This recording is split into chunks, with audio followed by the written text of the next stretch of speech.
또 내일 국회에서 추경호 의원 체포동의안 네. 표결이 이루어지는데요. 네. 뭐 국힘은 체포동의안 거부한다, 모든 법안에 필리버스터 하겠다라고 하면서 강경 대응을 예고를 했는데 예. 어떻게 될까요? 뭐 그 자기들 민낯만 드러나는 거죠. 이제 예전에는 그렇게 목리 부리는 걸로 시끄럽게 하면 네. 집권 여당의 무능이라는 프레임이 형성이 됐어요. 네. 근데 지금은 그게 되질 않아요. 그러려면 내란 같은 짓을 하지 말았어야죠. 내란 같은 짓을 하지 않고 그냥 정권이 이양이 됐다라면 네. 이런 상황들 자신들에 대한 어떤 뭐 사법적 조치가 이루어지는 것을 정권 탄압이라는 프레임을 만들고 그걸 통해서 시끄럽게 되면 집권 여당이 포용성도 없이 이렇게 무능하게 폭압적인 정치를 하냐 이게 될 텐데 네. 이 사람들이 이제 시대 정신이 무너져 버리고 시대를 파악하는 능력이 무너져 버렸다라는 게 그러니까 뭐 내란까지 했겠지만 지금 국민들이 그렇게 생각하지 않습니다. 추경호는 분명하게 내란에 동조 방조했다라고 하는 혐의가 드러났기 때문에 네. 법적인 단죄를 받아야 된다라는 거죠. 아니 국회의원이라 그래서 저런 중대 범죄를 했는데 단죄를 안 받아 그게 말이 돼? 이게 소위 중도층이 생각하는 겁니다. 네, 네. 근데 이걸 가지고 민생법안 발목 잡기로 또 시끄럽게 하겠다라는 거잖아요. 그렇죠. 아마 이제 철퇴 맞을 겁니다. 지금 소상공인들 2시 건너 하나씩 막 문 닫고 그 지금 장사 안 되니까 네. 공실률도 엄청 늘어나고 있는데 네, 네. 이 와중에 이번 법안들이 전부 다 그런 지원하고 경기 살리겠다라고 하는 법안들이 있는데 이걸 다 발목 잡는다? 그건 이제 정당에서 한 심판론에 힘이 붙는 거죠. 힘이 붙을 것이다. 민주당은 아무것도 염려할 필요가 없이 네. 오직 민생 살리겠다, 내란 척결하겠다, 대한민국 정상화하겠다, 세계 최고의 민주국가로 만들어 나가겠다, 서민이 네. 잘 사는 국가 만들겠다. 이걸로 그냥 밀고 나가면 됩니다. 밀고 나가면 된다. 네, 민주당의 정청래 대표가 계엄 사태 1년을 맞이해서 국민의힘에게 제대로 된 사과를 요구를 했습니다. 필요하다면 위헌정당 해산 심판에도 올리겠다 이런 이야기도 했는데요. 예. 어떻게 보셨습니까? 저는 하여간 뭐 많이 참으신 거고 네. 이제 뭐 단호한 얘기를 하신 것은 1년 정도 지켜봤는데 아무런 변화가 없고 갈수록 더 심해지잖아요. 네, 네. 그리고 이제 국민적 불안이 커지고 있습니다. 이것은 뭐 우리 민주당 지지층뿐만이 아니라 중도층도 지금 국민의힘의 행태에 대해서 많이 우려하고 있거든요. 네. 반성이 없구나. 또 하나 그 잔존 세력들을 해도 또 뭔 짓을 저지를지 모른다라고 네. 하는 것들을 보게 됐고 그리고 그 국민의힘의 적극적 지지층이라고 하는 일부 신흥 종교들이나 네. 극우적 성향의 종교를 가진 분들이 광화문 광장에서 하는 행태들 그 극우 집단들이 나와서 협중심이나 이런 것들 반인권적 집회들을 마구마구 하고 네, 네. 오죽하면은 관광객들이 중국에서 온 관광객들이 나 대만 사람이야라고 뭐 예를 들면 맞아요. 뭐 붙이고 다녀야 네, 되는 네. 상황까지 내몰리는 저 정도라면 저 사람들이 다시 권력적으로 중요한 포지션을 갔을 때 어떤 행태를 할 것인가 적어도 자기직을 걸고 국가의 안위를 위해서 보수라고 할지라도 이런 행동은 안 된다라고 말하는 사람이 아무도 없는 거잖아요. 네. 그래서 이제 지금 시점에 분명하게 정청래 대표께서 저런 메시지를 내신 건 굉장히 중요하다라고 보고 지금 공감대가 형성이 됐기 때문에 네. 저는 지금 민주당에서는 그런 역할들을 하시는 분이 누가 좀 있었으면 좋겠어요. 네.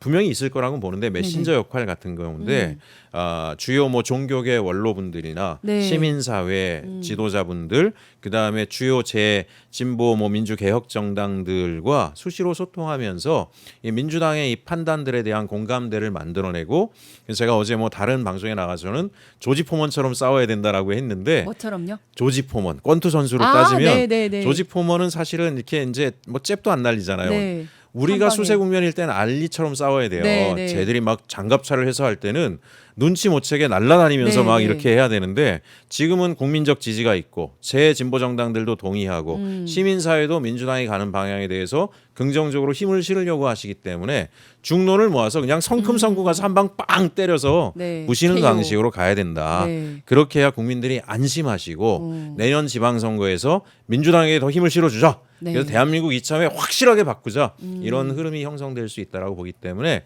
정청래 대표의 메시지는 저는 굉장히 환영하고 공감하고 저도 국감 때도 이야기했지만 제가 실을 수 있는 모든 힘들을 다 실어야 되겠다라고 생각하고 있습니다. 그러면 위헌정당 해산 심판을 하려면 요거는 이제 법무부에서 해야 되는 거잖아요. 정부에서 해야 되는 건데 예. 어떻게 여기에 대해서는 어떻게 생각하세요? 일단 정부는 좀 더 민주당보다 많은 걸 고려해야 되죠. 네. 정부는 여러 가지 소위 민주당 정부라고는 하지만 네. 일단 정부가 되고 나면 민주당을 지지하지 않았던 사람들까지 폭넓게 다 봐야 됩니다. 네, 네. 근데 100% 만장일치는 있을 수 없는 거죠. 그럼요. 대한민국 네네. 안에서.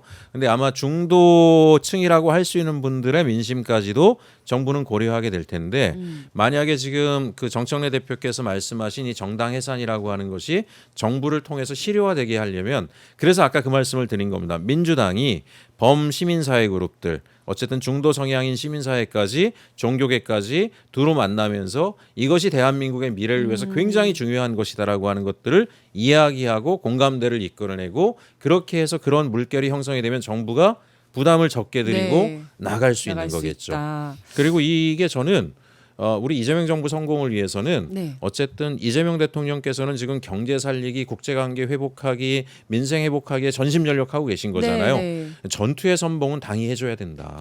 네. 그래서 이 발걸음을 가볍게 해드려야 된다. 네, 네. 왜냐하면 국민의힘의 전략은 아무것도 없어요. 없어요. 국민의힘은 네. 민생 대책도 없어요. 네. 국회 가서 보면은 네, 네. 여기는 이재명 정부를 방해해서 그렇죠. 성과를 못 내게 만들어서 반사적 이익을 좀 취해 보려고 반사 이익으로 그렇죠. 선거에서 세력을 유지하겠다는 네, 거잖아요. 이걸 때려부시는 거는 민주당이 선봉에 아. 서서 해줘야 돼요. 네. 그러면 이제 여기에 국민적 시선이 일부 꽂혀 있을 때 네. 대통령께서는 막 성과를 내잖아요. 네. 그러면 이제 이게 하나로 모아지는 거다. 저는 그렇게 봅니다. 정말 국민의힘은 아무 대책도 없어요. 정책도 없다라는 말에 정말 공감을 하는데 일단 이제 국민의힘 장동혁 대표는 12.3 계엄 사과는 지금 말씀드릴 단계가 아니다 이런 얘기를 하고 예. 또 이제 장외 집회를 이어가겠다 이렇게 하고 예. 있어요. 어떻게 네. 보십니까? 두 가지가 맞물려 있겠죠. 네, 아까 네. 말씀드린 것처럼 어쨌든 이제 좀 쪼그라들어 있긴 하지만 네. 자신들이 국민의힘의 주력 세력으로 이미 만들어 버린 거 네. 예를 들면 통일교 같은 종교 뭐 신천지 같은 곳들하고도 손을 잡았다는 의혹들이 나오고 구체적인 정황도 나오잖아요. 네. 그 본인들이 정책과 비전으로 국민적 공감을 얻으려고 한 게 아니라 네. 특수 이해관계들을 넓혀가면서 그걸 통해서 권력을 차지하려고 해왔고 거기에 덫에 빠져버렸죠. 네. 이제 그분들의 욕구 안에 손을 잡지 않으면 국민의힘 자체가 와야 될 수밖에 없는 그렇지. 지경에 가 있는 거를 네, 네. 단적으로 보여주는 게 하나가 있고요. 또 하나는 장동혁 대표 자체가 정치적 기반 자체가 굉장히 없어요. 취약한 사람이에요. 그렇죠. 네, 네. 그러니까 거기에 기대서 자기 세력화를 하려고 하는 거거든요. 어. 자신의 정치 권력을 확대하기 위한 욕망으로 나라의 근간을 어지럽히고 무너뜨리려고 하는 행보를 지금 하고 있는 거거든요. 네, 네. 정치적으로 퇴출돼야 될 사람입니다. 맞습니다. 그런데 이제 보면 사실은 이제 지선에서 이기기 위해서는 중도층을 예. 흡수를 해야 되는데 오히려 반대로 그냥 오른쪽으로 가고 있잖아요. 예. 근데 일단 그 국회에서 보시면 한동훈 소위 한동훈계라는 사람들하고는 완전 지금 이제 선을 긋는 분위기인가요?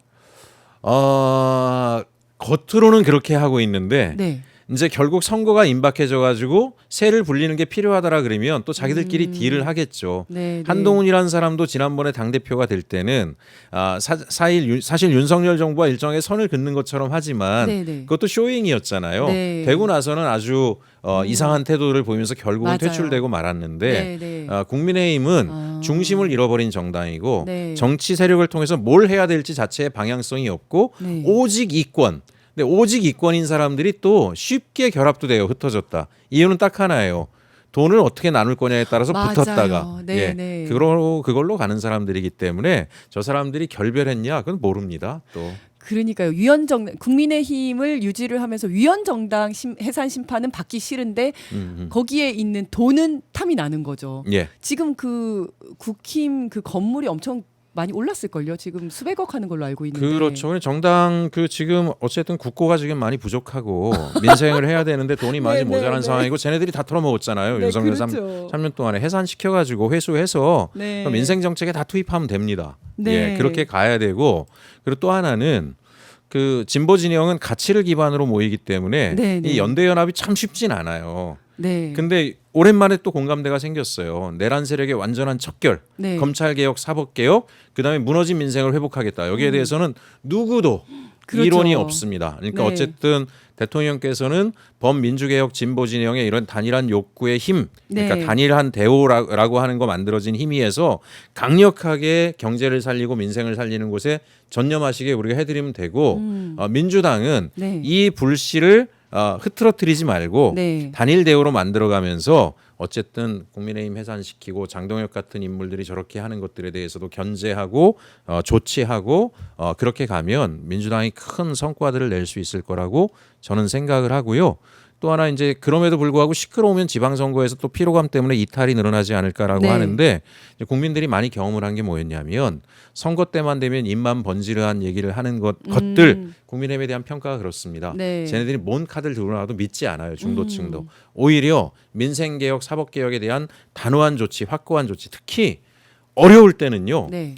제가 그 국정감사에서 세게 얘기했잖아요. 네, 네. 그래서 가끔 놀라는 게 네. 국민의힘 지지자들이시거든요. 네. 70대, 80대 남자 어르신들이 네. 절 지지한다는 거예요. 제가 어머, 맨날 그래요? 국민의힘 욕을 하는데 진짜요? 그래서 너무 정말 한두 분이 아니에요. 네, 네. 이유는 딱 하나예요. 네. 야, 그냥 아무 생각 없이 화끈하게 말하는 게 난 너무 좋다 이거예요. 근데 그 심리는 네. 사람들이 어려운 사람들이 가끔 트럼프에게 몰려가는 거하고 똑같은데 네. 뭐가 됐든 제발 하나라도 좀 바뀌었으면 좋겠다 이게 있어요. 아. 내 삶이 너무 어려우니까. 네. 그래서 어찌 보면 지금은 너무 섬세하고 정교한 것보다는 한두 가지 목표를 확실하게 보여주는 것이 중산층의 마음도 잡을 수가 있습니다. 네. 그걸로 가면은 지방선거 크게 이길 수 있고 또 지방선거 크게 이겨야 대한민국 대전환을 이끌 수 있잖아요. 네. 이재명 정부의 힘이 빡 붙어야 됩니다. 예. 맞습니다. 네, 네.